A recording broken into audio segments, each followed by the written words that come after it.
ہے پاک رتبہ فکر سے اس بے نیاز کا، ہے پاک رتبہ فکر سے اس بے نیاز کا۔ الحمدللہ رب العالمین والصلاة والسلام علی سید المرسلین، اما بعد فاعوذ باللہ من الشیطان الرجیم، بسم اللہ الرحمن الرحیم۔ الصلاة والسلام علیک یا رسول اللہ وعلی آلک واصحابک یا حبیب اللہ، الصلاة والسلام علیک یا نبی اللہ وعلی آلک واصحابک یا نور اللہ۔ مدنی چینل کے ناظرین، ایک بار پھر آپ دیکھ رہے ہیں پروگرام کلام شہنشاہ سخن۔ شہنشاہ سخن یہ لقب ہے برادر اعلیٰ حضرت امام احمد رضا خان رحمۃ اللہ تعالی علیہ کے چھوٹے بھائی مولانا حسن رضا خان حسن رحمۃ اللہ تعالی علیہ کا، جو بہت کمال کے شاعر تھے اور آپ کے نعتیہ دیوان ذوق نعت میں نعتوں کا ایک سمندر عشق رسول کی موجیں مار رہا ہے، اور لاجواب نعتیں، حمد، استغاثے، مناجات، منقبتیں وغیرہ آپ نے تحریر فرمائی ہیں۔ اللہ کریم آپ کے لیے اسے ذریعہ نجات بنائے، اور عشق رسول کے اس دریا سے ہمیں بھی کچھ جام پینے کی سعادت اور توفیق عطا فرمائے۔ نبی کریم صلی اللہ علیہ وآلہ وسلم کا فرمان عالی شان ہے، جب تم مرسلین علیہم السلام پر درود پڑھو تو مجھ پر بھی پڑھو، بے شک میں تمام جہانوں کے رب کا رسول ہوں۔ صلو علی الحبیب صلی اللہ تعالی علی محمد وعلی آلہ وصحبہ وبارک وسلم۔ ناظرین اکرام، ایک تسلسل کے ساتھ ہم ذوق نعت کتاب، جو کہ نعتیہ دیوان ہے مولانا حسن رضا خان رحمۃ اللہ علیہ کا، ان کے اشعار کی تشریح سن رہے ہیں، اور ذوق نعت کے سیکنڈ کلام، ذوق نعت یہ کتاب کا نام ہے، اور اس کے دوسرے کلام جو کہ حمد باری تعالیٰ پر مشتمل ہے، اس کی تشریح سن رہے تھے، اور لاسٹ ایپیسوڈ تک ہم نے 18 اشعار کی تشریح سنی تھی، اور آج مزید 7 اشعار آج کی قسط میں آپ سن سکیں گے۔ حمد باری تعالیٰ بڑی خوبصورت ہے۔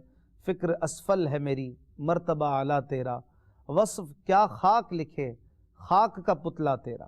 تیرا وصف اور تیری تعریف یہ خاک کا پتلا کیا لکھے کہ اس کی فکر، اس کی عقل اسفل ہے، چھوٹی ہے، اور تیرا مرتبہ اعلیٰ ہے۔ اور اس کے 32 اشعار ہیں، اور آج ہم 7 اشعار مزید سننے کی سعادت پائیں گے۔ آئیے پہلے آپ کو طرز میں 3 اشعار سناتے ہیں، پھر ان کی کچھ وضاحت آپ سنیں گے بھی، اور اسکرین پر بھی اشعار بھی دیکھیں گے، اور مشکل الفاظ کے معانی بھی ہم کوشش کریں گے آپ کو اسکرین پر دکھائیں۔ صلو علی الحبیب صلی اللہ تعالی علی محمد صلی اللہ علیہ وسلم۔ سچ ہے انسان کو کچھ کھو کے ملا کرتا ہے، سچ ہے انسان کو کچھ کھو کے ملا کرتا ہے،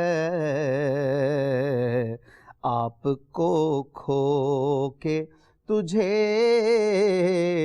پائے گا جویا تیرا، ہے تیرے نام سے آبادی و صحرا، آباد ہے تیرے نام سے آبادی و صحرا، آباد شہر میں ذکر تیرا، دشت میں چرچا تیرا، برق دیدار ہی نے تو یہ قیامت توڑی، برق دیدار ہی نے تو یہ قیامت توڑی، سب سے ہے اور کسی سے نہیں پردہ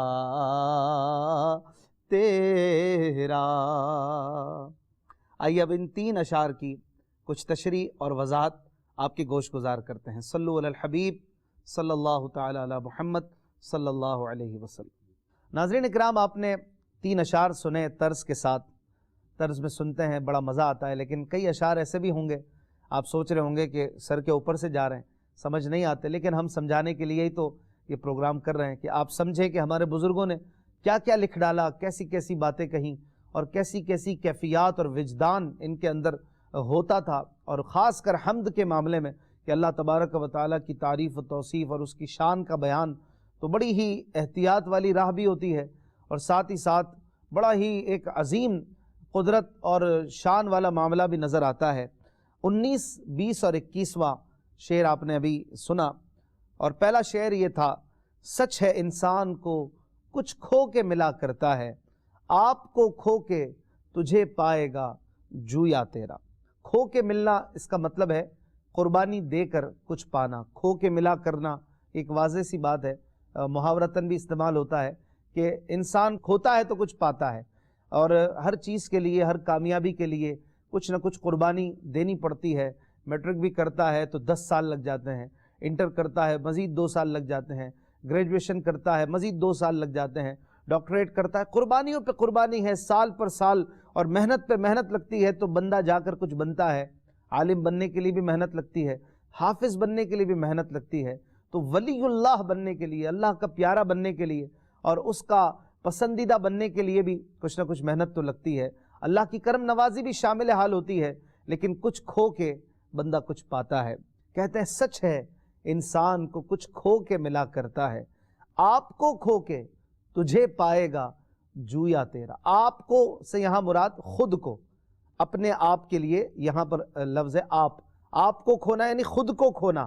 اور یہ اللہ تبارک و تعالیٰ کی بات ہو رہی ہے کہ جو اللہ تبارک و تعالیٰ کی رحمت کا متلاشی ہے، جویا اس شعر میں آیا، جویا یعنی متلاشی، جو اللہ کے جلووں کا طالب ہے، جو قدرت الہی، معرفت الہی کے نظاروں کا طالب ہے، وہ جب اپنے آپ کو کھوتا ہے اور اپنے آپ سے نکلتا ہے، اپنے نفس کو جب چھوڑتا ہے اور رب تعالیٰ کی عبادت اور اس کی رضا والے کاموں میں لگتا ہے، تو جب اپنے آپ کو بھول جاتا ہے، جیسے کہتے ہیں نا فنا فی اللہ ہونا، جب بندہ اپنے آپ سے نکل کر اللہ تبارک و تعالیٰ کی ذات میں، اس کی معرفت میں غرق ہوتا ہے، تو پھر اسے گویا رب کے جلوے، رب کی قدرت کے نظارے اور اس کی معرفت کی بہاریں مل جاتی ہیں۔ گویا آپ کو کھو کے تجھے پائے گا جویا تیرا۔ جب اپنے آپ کو کھوئے گا، جب قربانی دے گا، تو پھر رب عز و جل کی معرفت کے جلوے بھی پائے گا۔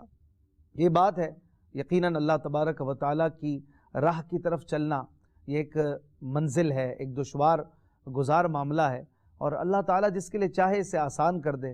مومن جو ہے وہ راہ سلوک کا مسافر ہوتا ہے، اپنی پوری زندگی رب عز و جل کی عبادت اور اس کی رضا کو پاتے ہوئے قبر کی منزل کی طرف بڑھتا ہے۔ تو اس میں کئی مراحل آتے ہیں کہ جب شیطان اس کے سامنے آ جاتا ہے، روڑے اٹکاتا ہے، نفس اپنے خواہشات کو آگے کرتا ہے، لیکن جو اللہ تبارک و تعالیٰ کی معرفت اور اس کی رضا کا جویا ہوتا ہے، متلاشی ہوتا ہے، وہ پھر اپنے آپ کو بھول جاتا ہے، اپنے رب کو یاد رکھتا ہے۔ وہ یہ نہیں دیکھتا مجھے کیا چاہیے، وہ یہ دیکھتا ہے میرے رب کو کیا پسند ہے، وہ یہ نہیں دیکھتا کہ میری کیا خواہش ہے، وہ یہ دیکھتا ہے کہ میرے پیارے پیارے آخری نبی کا کیا فرمان ہے، وہ یہ نہیں دیکھتا کہ اسٹائل کیا چل رہا ہے، وہ یہ دیکھتا ہے کہ پیارے پیارے نبی کی سنت کیا ہے۔ اور جب اس طرح وہ زندگی گزارتا ہے، گویا وہ اپنے آپ کو چھوڑ دیتا ہے، اپنے آپ کو کھو ڈالتا ہے، اور پھر رب عز و جل کی معرفت، اس کی رضا، اس کی خوشنودی، اس کے حبیب مکرم صلی اللہ علیہ وآلہ وسلم کی خوشنودی کو پا لیتا ہے۔ دوسرا شعر اور اس کلام کا 20واں شعر جو آپ نے سماعت کیا تھا، وہ ہے تیرے نام سے آبادی و صحرا آباد، شہر میں ذکر تیرا، دشت میں چرچا تیرا۔ یہ بھی بڑا پیارا تعریفی شعر ہے اللہ تبارک و تعالیٰ کی مبارک ناموں سے۔ یقیناً آبادی بھی آباد ہے، اور جو صحرا ہے جہاں کوئی نہیں رہتا، وہاں بھی اس کے نام کی برکتیں ہیں، اس کی نام کی بہاریں ہیں۔ اس کا نام کہاں نہیں چلتا، اس کا نام ماں کے پیٹ میں بھی چلتا ہے، اس کا نام ڈیورنگ دا لائف بھی چلتا ہے، زندگی میں بھی چلتا ہے، مرنے کے بعد بھی اس کا نام باقی ہے۔ آبادی میں بھی اس کا نام ہے، صحراؤں میں بھی اس کا نام ہے، شہر میں بھی اس کا چرچا ہے، دشت میں بھی اس کا ذکر ہے۔ دشت کہتے ہیں صحرا کو، تو جہاں پر کوئی نہیں ہوتا، کوئی آبادی نہیں ہے، کوئی رہن سہن نہیں، لیکن میرے رب کا نام باقی ہے۔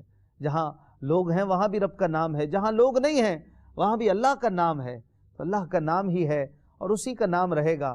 ہم سب نے چلے جانا ہے، بچنا ہے تو اس کی ذات نے رہنا ہے، اس کی ذات نے بچنا ہے۔ اور اللہ تبارک و تعالیٰ نے خود فرمانا ہے لمن الملک اليوم، آج کس کی بادشاہی ہے؟ جب سب فنا ہو جائے گا، کوئی نہیں بچے گا، پھر خود ہی فرمائے گا للہ الواحد القہار، اللہ واحد القہار کی بادشاہی ہے۔ ہر کوئی چلا جائے گا، ہر کسی نے جانا ہے، نام بچنا ہے فقط اللہ کا، سب چلے جائیں گے، ایک کے بعد ایک باری لگی ہوئی ہے اور ہر کسی کا نمبر آئے گا، نام بچے گا تو فقط اللہ رب العالمین کا، اور جو اس کے ہیں، جو اس کے پیارے ہیں، ان کے ناموں کو بھی وہ اپنے بندوں کے درمیان باقی رکھتا ہے۔ اور ہزاروں سال ہی کیوں نہ گزر جائیں، لیکن دیکھیں آج بھی نبیوں کی باتیں ہم کرتے ہیں، ان کے نام زندہ ہیں، ان کے کام زندہ ہیں، ان کی تعریفیں ہوتی ہیں، ولیوں کے نام زندہ ہیں۔ یہ اللہ کے نام کی نسبت اور برکت کے سبب ہے، حقیقت میں اللہ ہی کا نام ہے، لیکن اللہ والوں کا نام اللہ کی رحمت اور برکت سے زندہ رہتا ہے کہ انہوں نے جب اللہ سے اپنی لو لگا لی اور اس سے جڑ گئے اور اللہ کی رضا میں اپنی زندگی کو گزارا، اللہ کے کام میں اپنی زندگی کو وقف کر دیا، تو پھر ان کا نام بھی باقی رہتا ہے، ان کا نام بھی زندہ رہتا ہے۔ 1000 سال ہو گئے تقریباً داتا علی حجویری رحمۃ اللہ علیہ کے وفات کو، آپ کی وصال کو۔ آج بھی لاہور شہر میں آپ کا آستانہ آباد ہے، آپ کا نام آباد ہے، آپ کی تعریفیں ہوتی ہیں۔ غوث پاک شیخ عبد القادر جیلانی رحمۃ اللہ علیہ کے وصال کو بھی تقریباً 1000 سال ہونے کو ہیں، لیکن یوں لگتا ہے جیسے کسی ہمارے موجود حاضر ہمارے کسی پیر صاحب کی کسی بظاہر زندہ شخصیت کی باتیں ہو رہی ہیں۔ اس طرح سے ہم ان کا جو وجود ہے وہ محسوس کرتے ہیں، ان کے نام سے ایسی انسیت پاتے ہیں جیسے کوئی ہمارا قریب کا رشتہ دار، کوئی رہنے والا، کوئی دوست، کوئی پیار کرنے والا ہو۔ کیوں ہے؟ یہ اللہ کی وجہ سے ہے، یہ اللہ نے ان کے ناموں کو باقی رکھا ہے، ان کے ناموں کو زندگی عطا فرما دی ہے۔ تو حقیقت میں اللہ ہی کا نام ہے تیرے نام سے آبادی و صحرا آباد، شہر میں ذکر تیرا، دشت میں چرچا تیرا۔ اگلا شعر جو آپ نے سنا وہ بڑا ہی پیارا ہے۔ برق دیدار ہی نے تو یہ قیامت توڑی، سب سے ہے اور کسی سے نہیں پردہ تیرا۔ برق دیدار کا مطلب ہے فوراً دکھ جانا یا تجلیات کا زیادہ ہونا۔ برق بجلی کو کہتے ہیں۔ آپ سورج کی طرف دیکھتے ہیں تو سورج جب اپنی آب و تاب کے ساتھ روشن ہوتا ہے تو اس کی طرف آنکھ جمتی نہیں ہے، یعنی وہ دکھ بھی رہا ہے اور نہیں بھی دکھ رہا۔ تھوڑی دیر کے بعد آپ کی آنکھیں، آپ کی آئیز بلائنڈ ہو جاتی ہیں، سورج کی طرف آنکھیں ہیں لیکن نظر نہیں آ رہا، بالکل ایک کالا سا آپ کی آنکھوں کے سامنے حلقہ سا آ جاتا ہے، تو جیسے وہ دکھ بھی رہا ہے اور نہیں بھی دکھ رہا، کیونکہ برق دیدار بہت زیادہ روشنیوں کی تجلیوں کی زیادتی جو ہے وہ دیکھنے سے رکاوٹ بن جاتی ہے۔ بہت زیادہ تیز لائٹ کی طرف آپ آنکھ کرتے ہیں، آپ کی آنکھیں بلائنڈ ہو جاتی ہیں، یہ ہے برق دیدار۔ تو گویا یہ مثال دے کر کہہ رہے ہیں کہ برق دیدار ہی کی وجہ سے تو یہ قیامت ٹوٹی، کہ جلوے ہم دیکھنا چاہتے ہیں لیکن جدھر دیکھیں مالک کے ہی جلوے ہیں۔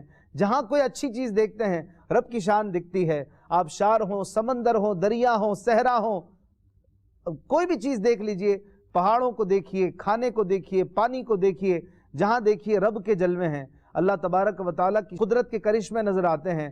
کیسے اس نے انسان کو بنایا، کیسے اس نے پھل بنائے، کیسے سبزیاں بنائیں، کیسے زمین کو بچھایا، کیسے آسمان کو اٹھایا، کیسے تاروں کو لٹکایا، کیسے سورج آتا ہے، کیسے چاند آتا ہے، کیسے بارش برستی ہے، کیسے بادل آتے ہیں، کیسے بادل جاتے ہیں۔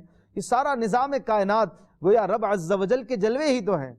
تو ایک طرف تو ہر طرف اس کے نظارے ہیں اور ایک طرف پردہ ہے کہ کوئی اپنی آنکھوں سے رب عز و جل کا ظاہری طور پر دیدار دنیا میں کر ہی نہیں سکتا سوائے محبوب دو عالم صلی اللہ علیہ وآلہ وسلم کے۔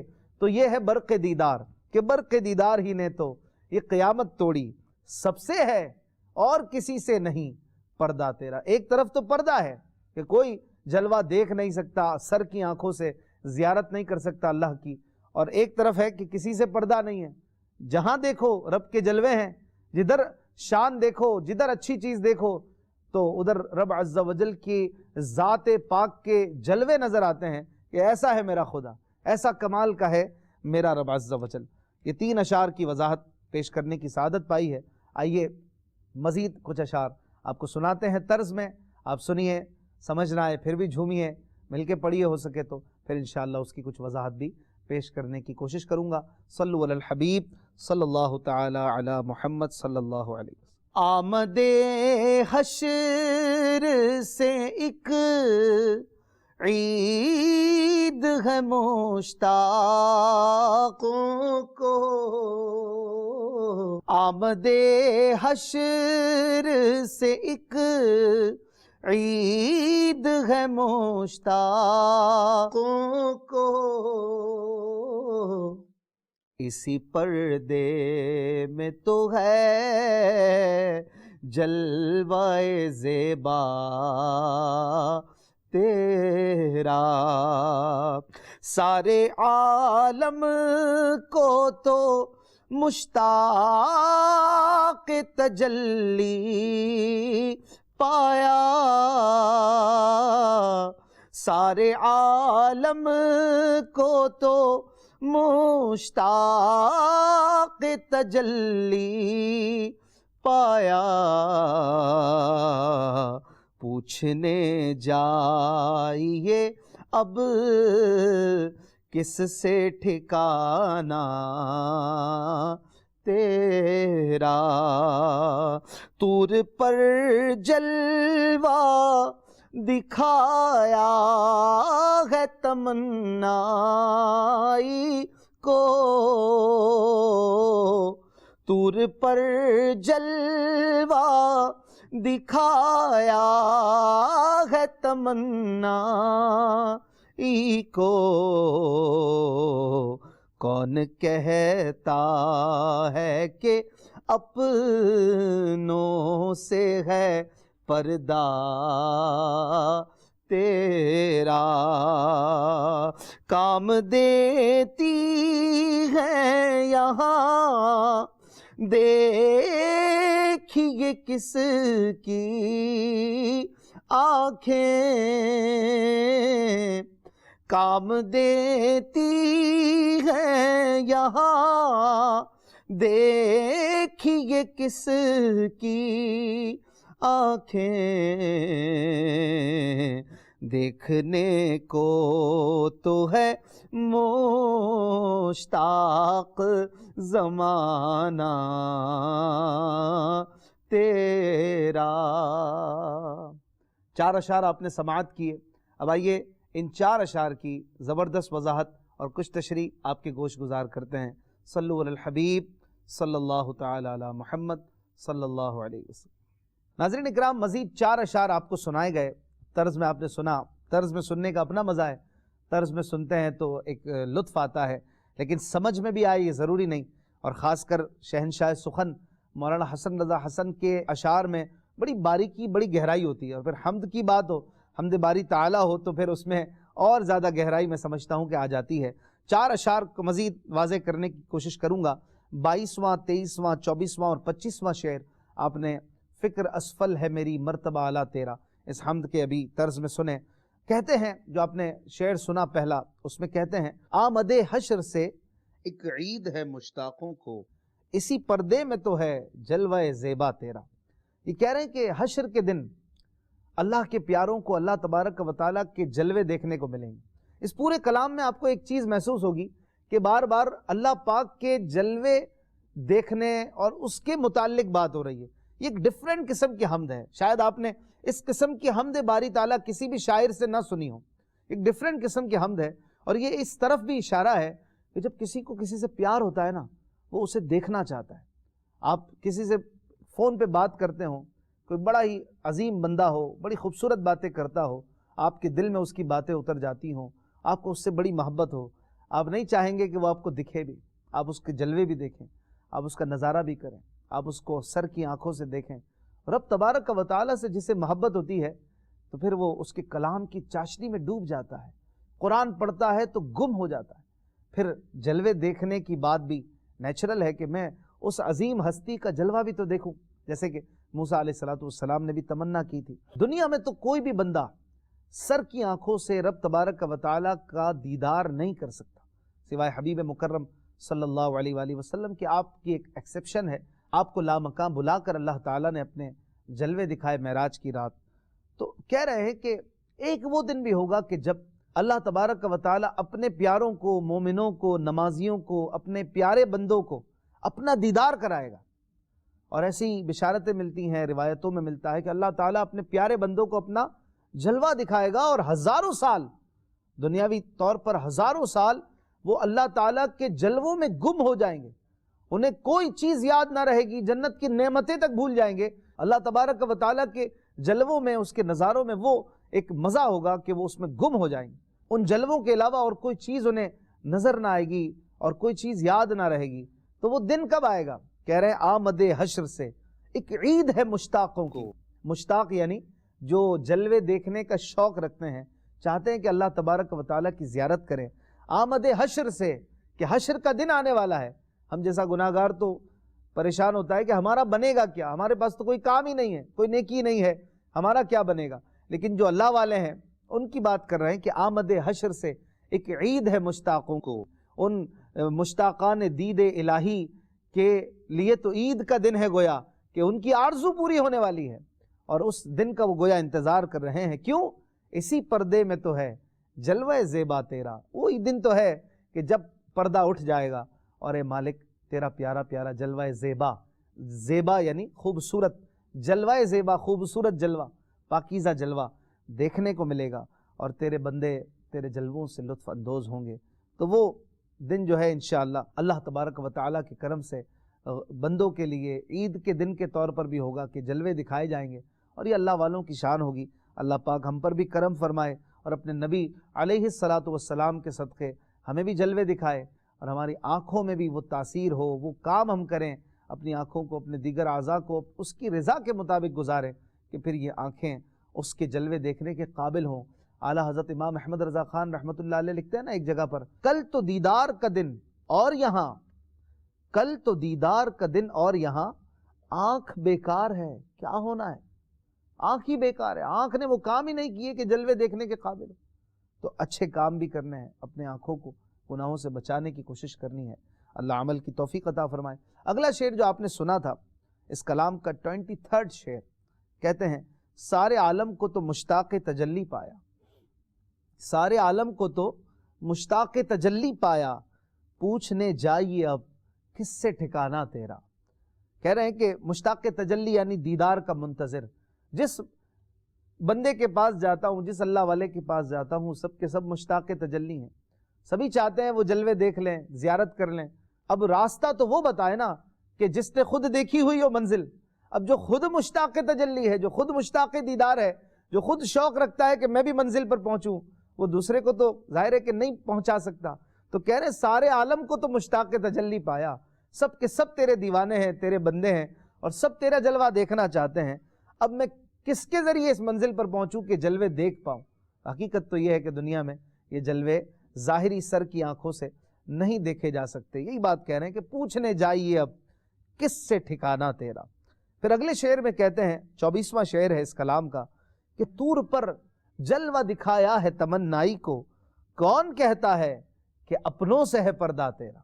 تمنائی سے مراد حضرت موسیٰ علیہ السلام ہیں، جنہوں نے تمنا کی تھی، ربی ارنی انظر الیک، اے میرے رب میں تجھے دیکھنا چاہتا ہوں۔ فرما دیا لن ترانی، آپ نہیں دیکھ سکتے، لیکن کچھ نورانیت دکھائی بھی گئی، اور ایک تجلی جو پہاڑ پہ پڑی، طور پہاڑ کو ریزہ ریزہ کر دیا۔ موسیٰ علیہ السلام بھی غش میں آ گئے، بے ہوش ہو کر نیچے تشریف لے آئے۔ تو وہ کچھ نہ کچھ تو جلوے دیکھے تھے نا۔ اور پھر کلام سننا، یہ خود بھی جلووں کی ایک صورت ہے، یہ بھی ایک دیکھنے کا دوسرا انداز ہے۔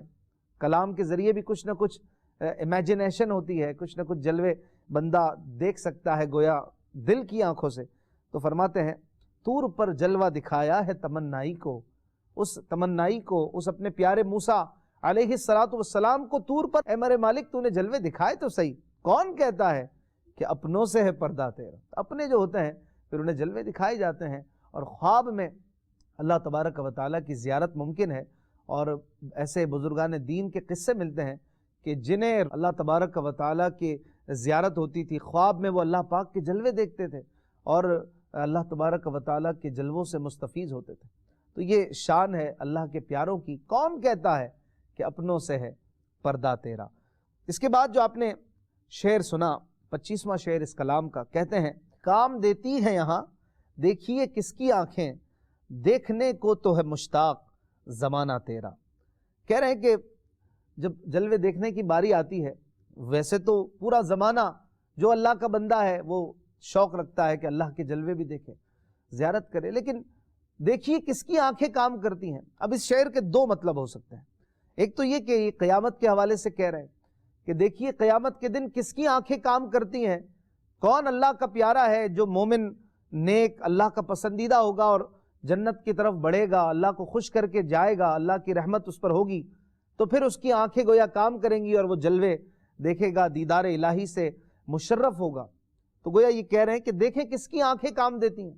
ویسے تو سب کے سب مشتاق ہیں، لیکن دیکھیں کون کامیاب بھی ہوتا ہے، ایمان پر جس کا خاتمہ ہوگا، کرم ہوگا اس پر، تو جلوے بھی دیکھے گا۔ ایک تو یہ مطلب ہے، اور ایک مطلب یہ بھی ہو سکتا ہے کہ کام دیتی ہے یہاں دیکھیے کس کی آنکھیں، کس کی آنکھیں یہاں پر کام آتی ہیں، کسی کی بھی نہیں، کسی کی آنکھیں کام نہیں دیتی، اگرچہ سارا عالم اللہ پاک کے جلوے دیکھنے کا شوقین ہے، لیکن کسی کی بھی آنکھیں یہاں کام نہیں کرتی سوائے ایک ہستی کے، وہ ہے ہمارے محمد مصطفیٰ احمد مجتبیٰ صلی اللہ علیہ وآلہ وسلم۔ آپ کی آنکھیں وہ آنکھیں ہیں کہ جو رب عز و جل کے جلوے دیکھ کر آئی معراج کو، اور 27 رجب کو یہ آپ کو معجزہ عطا ہوا، تو صرف وہی آنکھیں ہیں، باقی کسی کی بھی آنکھیں ظاہری طور پر اس قابل ہی نہیں جلوے دیکھ سکے۔ تو کہہ رہے ہیں کہ کام دیتی ہیں یہاں دیکھیے کس کی آنکھیں۔